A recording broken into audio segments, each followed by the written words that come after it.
Get out of my house. Stay out until that DNA test proves the truth. My baby is only 3 days old. Please don't leave me outside this night. They threw me out of the house at midnight. Me and my 3-day-old baby. In the rain. I still remember the sound. The heavy iron door slamming behind me like a gunshot, and the darkness swallowing us whole. My baby was wrapped in the only cloth I had grabbed before my mother-in-law's hands shoved me through the doorway.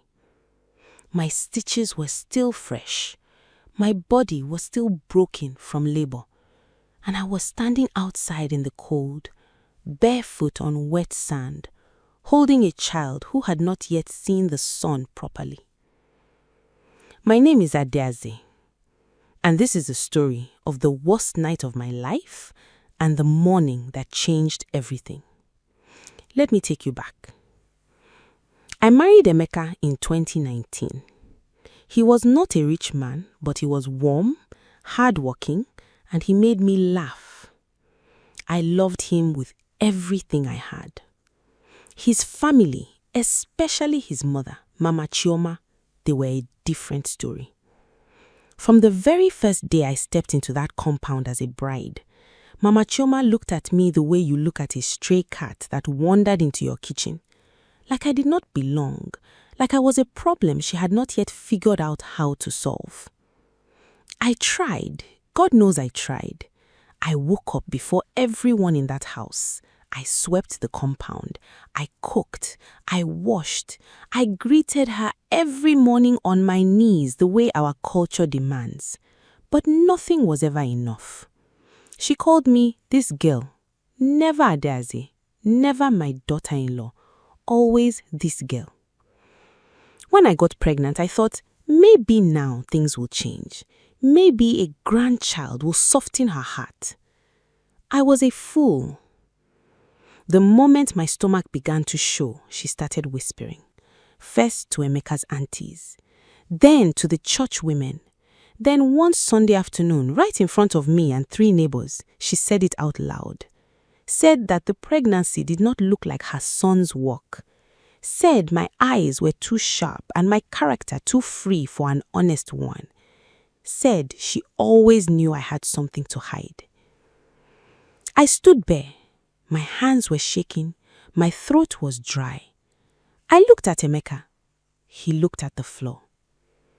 That silence from my own husband was the first cut, and it went deep. I cried that night, not because of Mama Chioma. I had learned not to expect love from a woman who had never offered it. I cried because of Emeka. Because in that moment, when his mother cut me open with her words, he chose the floor over my face.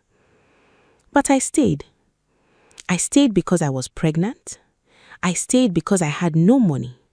I stayed because in our culture, a woman who leaves her husband's house during pregnancy is the one who gets blamed. Always, always the woman.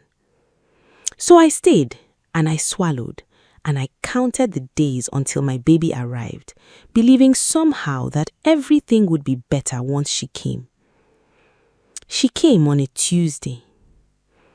Her name was Chidinma, meaning God is good. And for 3 days, I held her and I believed that. I believed God was good. I believed the worst was behind me. I believed wrong. On the 3rd day after I delivered Chidinma, Mama Chioma called a family meeting. I heard them from the room, the low voices, the long pauses, the occasional burst of Igbo that I cut in pieces. My body was still swollen. My breast ached.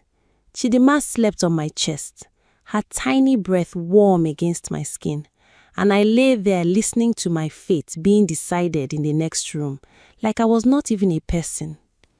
When Emeka walked in, his face told me everything before his mouth opened. He sat at the edge of the bed. He did not look at me. He looked at the wall, and then he said the words that I will never, for as long as I live, forget. Mama is saying the baby does not look like me. I thought I had misheard it. I actually asked him to repeat it. He repeated it. I looked down at Chidema, my daughter, 3 days old, still learning how to exist in this world, and I felt something break inside me. Not dramatically, not loudly. It broke the way a dry bone breaks, quietly, completely, with no possibility of repair. Emeka, I said, and my voice was very calm, which surprised even me. Look at your daughter. Look at her. He looked. Chidema had his nose, his exact nose. She had the same gap between her front gums that all the Okonko babies had. That same gap I had seen in the photograph of Emeka as an infant that hung on the sitting room wall.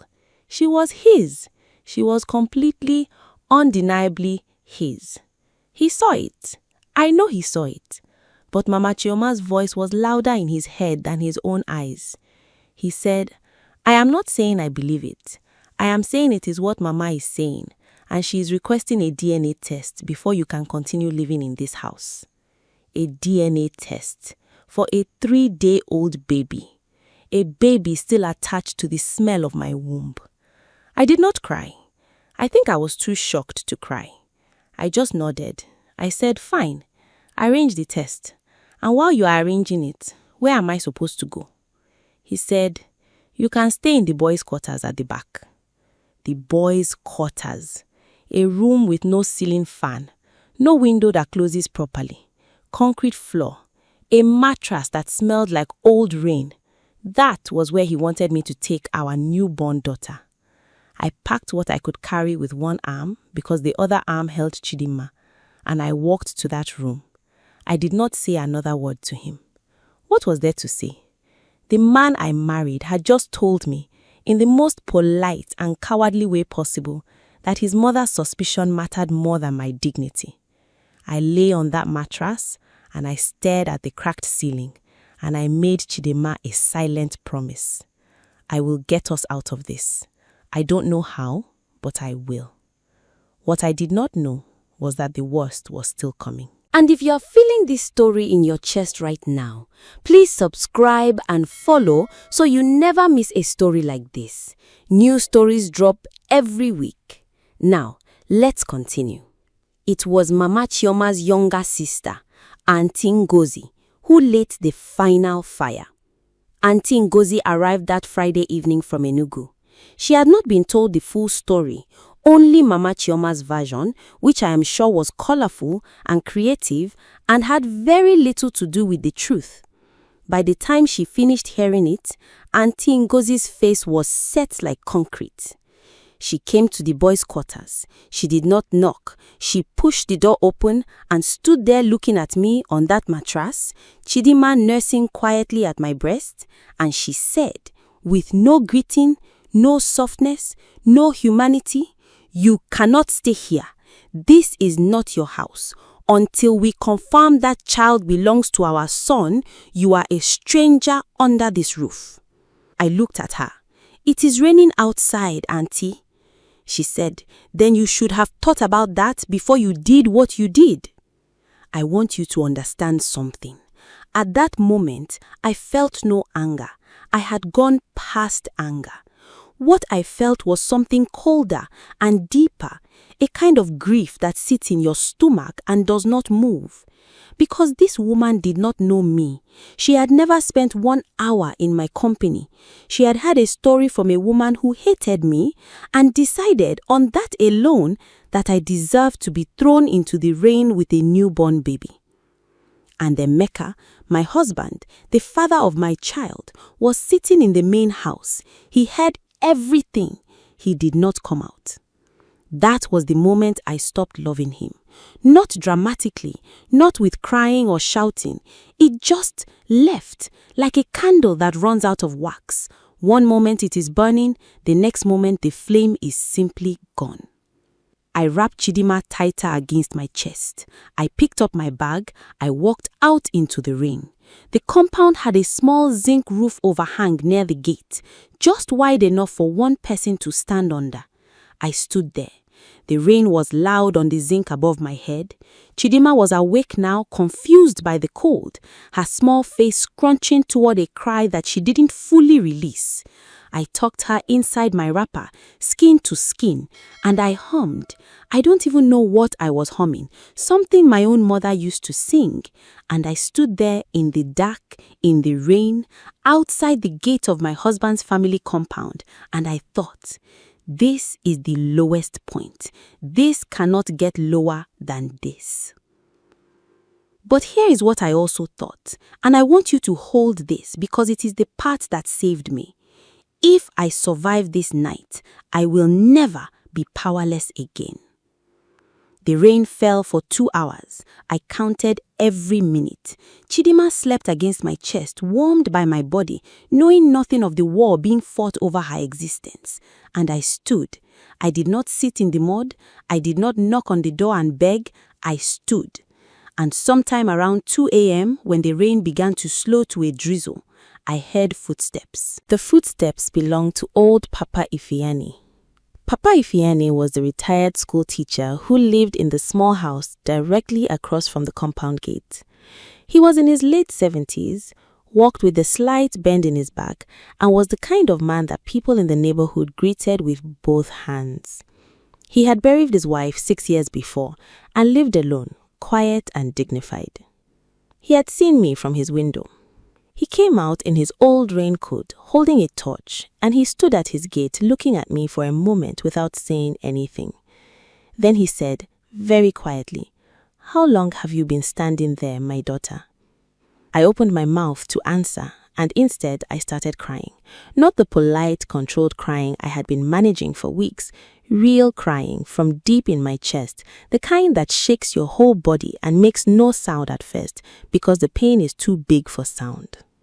He did not ask more questions. He opened his gate and said, "Come inside."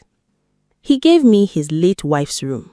Clean sheets, a pillow that smelled of camphor and old lavender. He boiled water and made tea and left it outside the door without intruding. He found a small plastic basin and warm water so I could clean myself and Chidima properly. He did all of this without asking for anything, without making me explain, without looking at me with pity or judgment. I laid Chidima on that clean bed, and I looked at her small face, and I thought, there are still good people. There are still good people in this world. In the morning, Papa Ifeanyi sat across from me at his small kitchen table and asked me calmly what I wanted to do.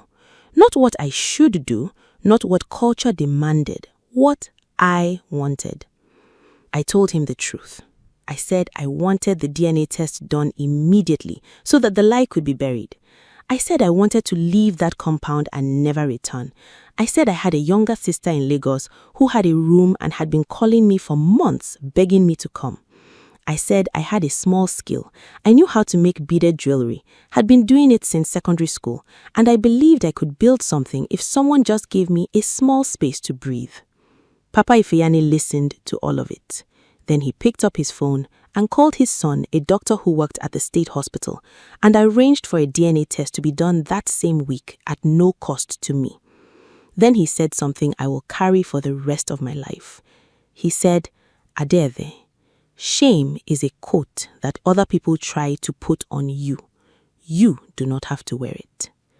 I wrote that down on a piece of paper that night. I still have it. The DNA results came back on a Thursday. I was not there when Emeka received them. I heard the story later from 3 different people, which is how you know it is true. When 3 people tell you the same thing without being asked, it happened exactly that way. The results confirmed what any person with eyes already knew. Chidima was 99.9% Emeka's biological daughter. What happened next in that house, I am told, was not quiet. Mama Chioma tried to say the test was wrong. She actually said that, said laboratories make mistakes, said she still had her suspicions, said something was not right about the whole thing.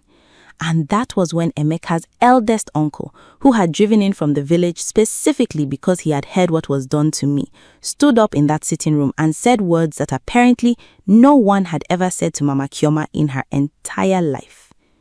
He said, "You threw a nursing mother into the rain. based on nothing, based on your mouth and your hatred, and now you want to say the result is wrong? What kind of woman are you? They tell me Mama Chioma began to cry. They tell me Emeka sat with his head in his hands. They tell me Auntie Ngozi quietly picked up her bag and said she had to return to Enugu urgently. I was not there. I was at Papa Ifeanyi's house, feeding Chidinma and braiding a new set of beaded necklaces that his neighbor, a boutique owner, had agreed to sell on my behalf. When Emeka called me, I let the phone ring. He called 7 times. On the 8th, I picked up. He was crying. He said he was sorry. He said he should have stood up for me.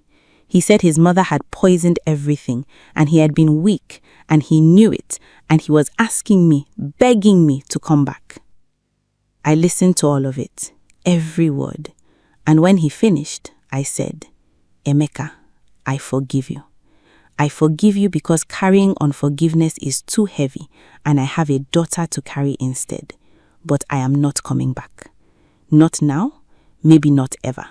Because a man who watches his wife stand in the rain and does not open the door, that man has already made his choice. I am just finally making mine. He had no answer for that. I ended the call. Chidinma was looking up at me from the mat with her big, quiet eyes, and I smiled at her.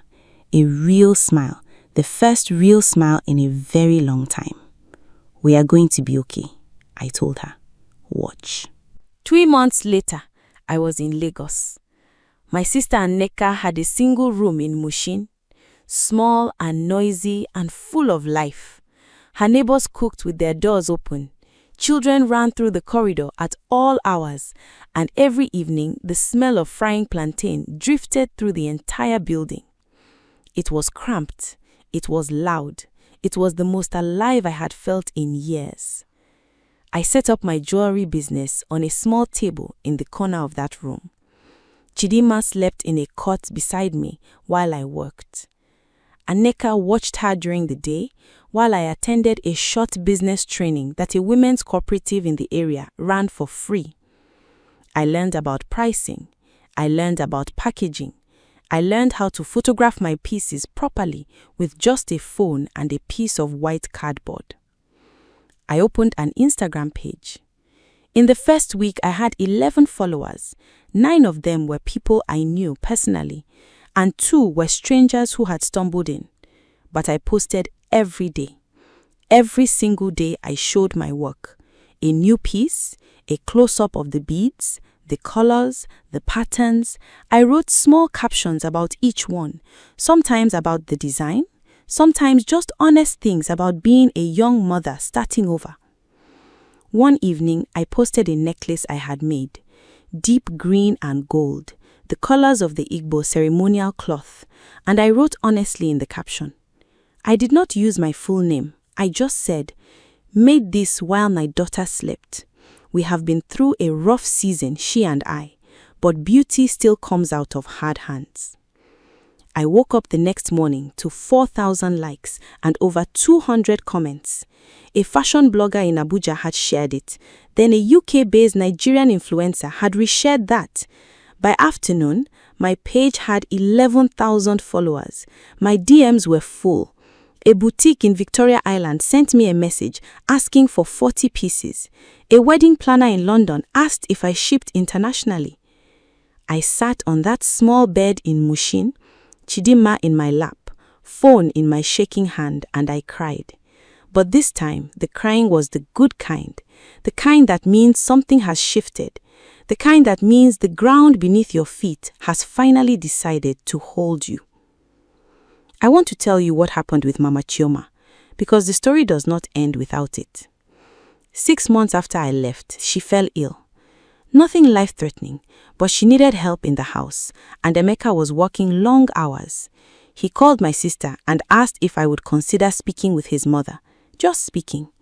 I agreed. Not for Emeka, not for the marriage. That chapter was closed, and I had accepted it with both hands. I agreed because I am my mother's daughter, and my mother always said that when you forgive someone, you are not releasing them, you are releasing yourself. Mama Chioma came to the phone. I could tell immediately that she was a woman who did not apologize easily. It cost her something to dial that number, and we both knew it. She said, "Adeazi, I was wrong. Not sorry, not please forgive me, just I was wrong." 4 words, but from a woman like her, those 4 words were a mountain moved. I said, "I know, Mama, I know." And I called her Mama for the first time. I had never called her that before, not because she had never earned it, but now because she had finally reached for something real. We did not become close after that. Life is not a film. Reconciliation is slow and complicated and often incomplete. But the poison was gone. And Chidinma, when she is old enough, will know her father's family without hatred between them. As for me, today my jewelry brand ships to 12 countries. Chidinma is 2 years old. She loves beads. She sits beside me at my work table and holds the strings with her fat little fingers, completely convinced she is helping. I never went back to that compound, but I carry everything that happened there. The rain, the cold, the darkness, Papa Ifeanyi's touch cutting through the night, the feel of my daughter's heartbeat against my chest when the whole world had shut its doors. I carry it all. Because that night outside in the rain taught me the one thing no one could have taught me gently. It taught me that I was stronger than every single thing that tried to break me.